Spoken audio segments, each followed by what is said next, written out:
Hey everyone, today we are here at Universal Studios Orlando, and we're here for a very special reason because tonight the Death Eaters are back at Hogsmeade, and we are so excited to check out that show. But before that, we're gonna go around Universal, kind of see what's new, see what kind of Halloween stuff we can see during the daytime, and then we'll head over to Hogsmeade at night for the Death Eaters. Yeah, I'm excited to see if they have any of like the Halloween Horror Nights things out during the day. I think they usually cover it up during the day, but we'll see. Yeah, they'll cover up some of like the gory things, so we won't be able to see any of that, but we'll be able to see like some of the stages, and I think there's like a scavenger hunt where you can kind of go around and see some of the pumpkins that are in the stores and the gift shops, so we'll go around and check those out too. But I'm so excited for the Death Eaters. Can't wait for it tonight. So we're about to head into Universal Studios Orlando. You can see the Halloween Horror Nights Jack the Clown sign right outside. We're not doing Horror Nights tonight. We still have not been to Halloween Horror Nights yet.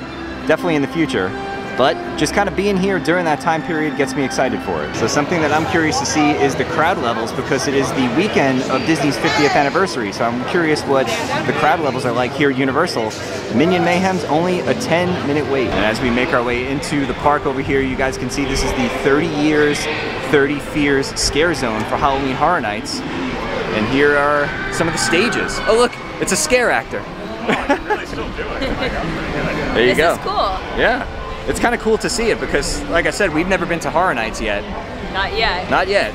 But it's cool to kind of see what it would be like. Yeah. And in that scare zone, they have this really cool photo op over here with some of the icons on it. There's Chance. And then, of course, that 30 Years, 30 Fear sign. So right across from the Tribute Store, which we will be going in a little bit, this is the Seek and Destroy Scare Zone. So if you guys come to Halloween Horror Nights, they have scare actors up here on this stage. The main character is the controller. And on that screen, they have the controller, and someone backstage controls the voice and speaks to the crowd, and you can interact with the character. It's pretty cool. So we are now gonna head into the Tribute Store and see what this year's Tribute Store is all about. We were here for the Mardi Gras one, and it was really, really cool. So let's see what the Halloween Horror Nights Tribute Store is all about. So here we are inside the Tribute Store, and the theming in these Tribute Stores are just amazing. Now we haven't been to Halloween Horror Nights, so we don't know all of the Easter eggs that are in here, but there are a lot of Easter eggs in here, but we just really appreciate the theming. This is cool, right? When we first walk in, they have a whole bunch of Magic Candle Company candles, and they have themed candles for each of the houses.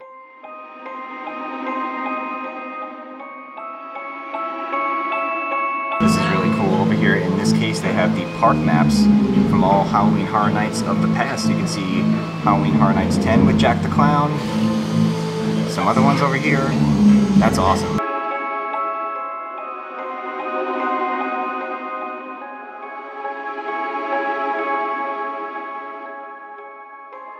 So we're over here in this next room now, and the theming continues. You can see Jack the Clown over there, over the mantle. That's so cool. Check him out. He's got a bust over here. The one true icon of Horror Nights. And then that big portrait up there too. And of course the Tribute Store is a store, even though we're really focused on the theming here, but they got some awesome merchandise, like this t-shirt over here that says 30 Years, 30 Fears. This next room over here is awesome. This is home to all of the Beetlejuice merchandise. Like this t-shirt you can see down here. But the theming in here is so cool. Look at these masks. You have Adam and Barbara's masks from Beetlejuice. You can actually buy these for 70 bucks each. And yeah, they just have a whole bunch of Beetlejuice merchandise. Sweatshirt over here. They have a little Beetlejuice figure.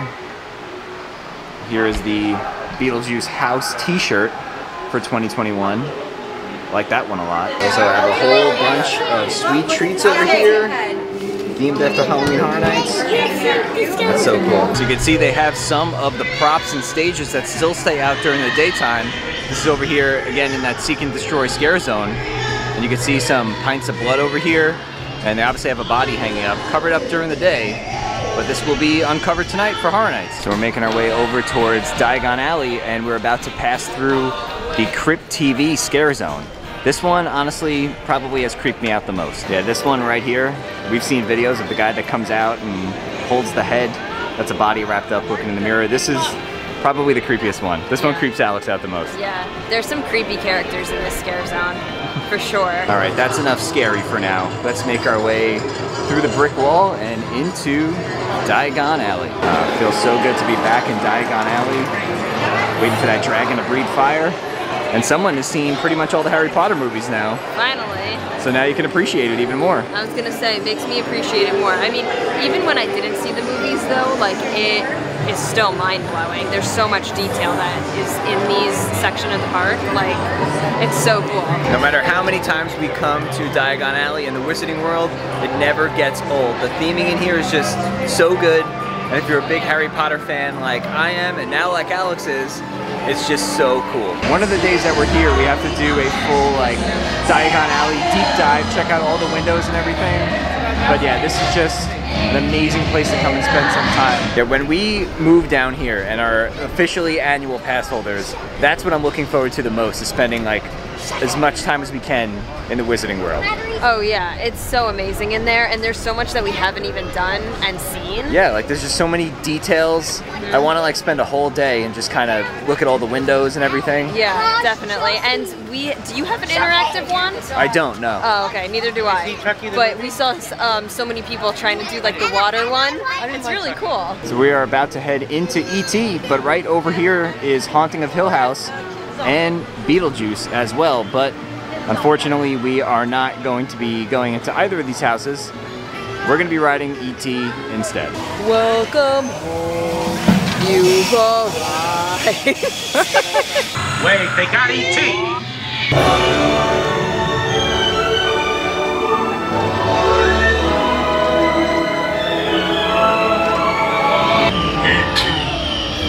Go to Dickley. Hurry, welcome home.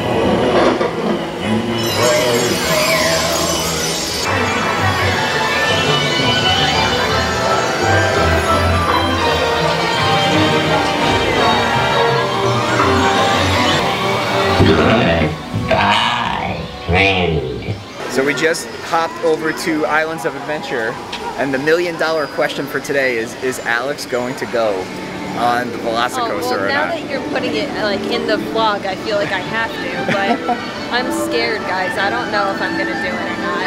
It was a successful day for me so far because I rode Rip Ride Rocket for the first time. That is true. And I really liked it. That was a good test. And we just checked, and Hagrid's is only 20 minutes, and that's like one of my favorites. So I'm really excited to get back on that. But we'll see about the Velocicoaster. We'll go look at it, right? Yeah. Go look at it. You'll see if you feel it. If not, all good. I'll just let you know how it is after, I guess. But we'll see. And here we are, heading back into Hogsmeade. Now tonight, the Death Eaters will be out. It is Dark Arts at Hogwarts Castle tonight. We will be here for that. But first, Hagrid's is currently only a 20-minute wait, and you can't pass up a 20-minute wait for Hagrid's. So let's get on. Your second time on Hagrid's. Was it as good as the first time? Yep. And last time we went at night, so this was the first time we went on during the day, and it's my favorite coaster. It's so much fun. Next time, we're gonna try and ride it again at night, and I wanna go on the bike this time, because I haven't ridden on the bike yet, but it's definitely like my favorite coaster here. It's so fun. It is time for the moment of truth. Velocicoaster has a 30-minute wait, so we're gonna make our way over there and ride it for the first time.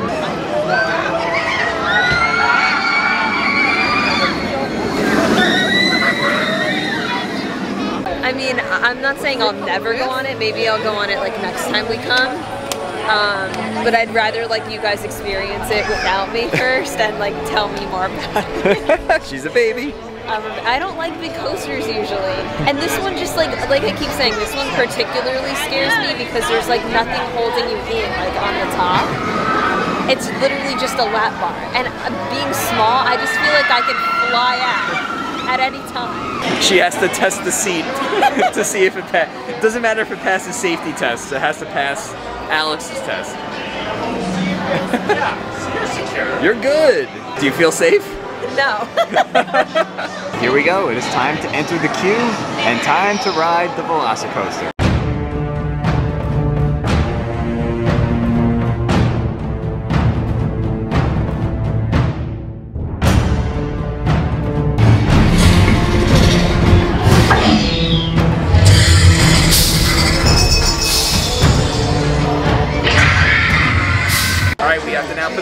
in the locker, so this is where we are gonna stop recording and we're gonna go on the ride and let you know what we think when we get off. So Alex didn't go on. I didn't go on this time, but I probably eventually will, just not today.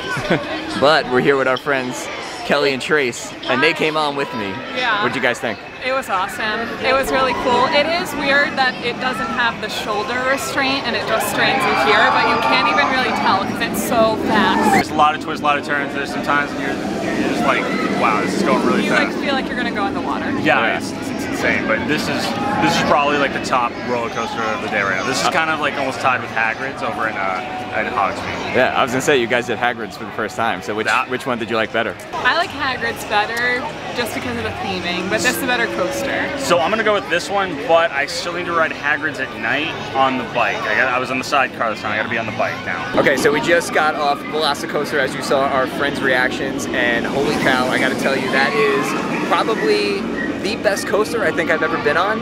It was so smooth, it was incredibly fast. There were 2 launches on it, which were so good. It was even better than I thought it was gonna be, and I'm just mind blown. Like, another great attraction put together by the creative team here at Universal. It's different than Hagrid's. I don't want to say I like one better than the other, because Hagrid's has like the storytelling aspect of it, which is really good. But as far as like pure coaster goes, I would say this is #1. Really awesome ride. Oh, and I forgot to say, when I was giving my thoughts on the ride, the best part is the barrel roll over the lagoon. That was amazing. I felt like my head was gonna hit the water. That's how close it feels like you're getting to it. Just an incredible attraction. 10 out of 10. Well done, Universal. We are heading back into Hogsmeade now. I already see some green, ominous smoke over here. It is time for dark arts at Hogwarts Castle. The Death Eaters are out, and let's go see them.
We don't have wands with us to duel anybody.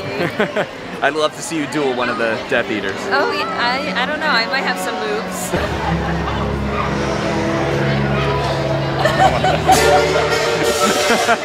I didn't know it slid up my head. I was like, oh my god. So for dark arts at Hogwarts Castle, they have the Death Eaters come out right before park closes, around 7, 7:15, 7:30, depending on the night.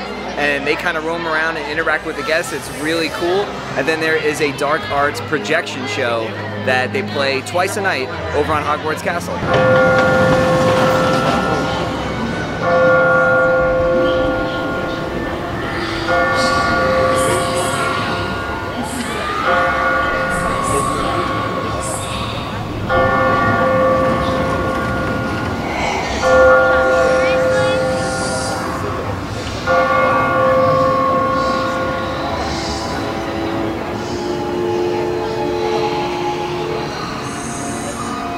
I knew then this was a different kind of magic. Very dark, very powerful. But until tonight, I had no idea just how powerful.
After tonight, no one will ever again question my powers.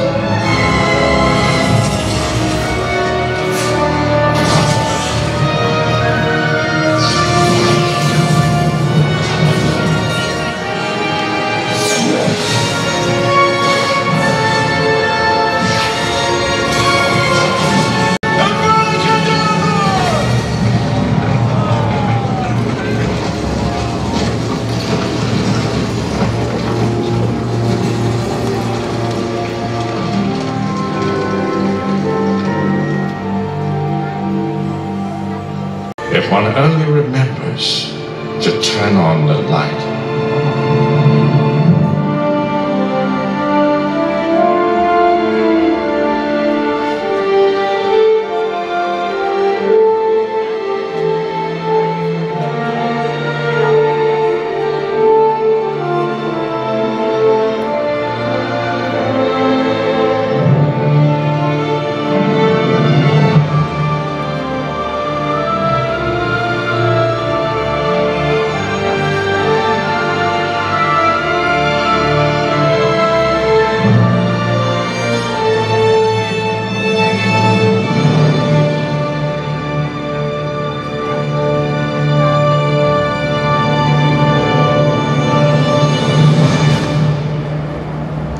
right, so that is going to do it for our day over at Universal. I really enjoyed Dark Arts at Hogwarts Castle. Yeah, I thought that was good. So cool. The projection show was really cool, but the Death Eaters is... That was what made it. Yeah, that's what you're coming here for. Yeah. It was so interactive. It was almost kind of like if they did a Harry Potter scare zone for Halloween Horror Nights. Yeah. With the Death Eaters roaming around, they get really close to you. You know, they got very interactive with the kids. People were like dueling them. It was really cool. Yeah, it was cool. One of them came up behind me and dragged his wand down my back, and I was like, ooh, what's that? Turns out it was a Death Eater, so I made it out alive. Also, the park closed at 8, and we were still in there, and they came out again at like 8:20. Yeah.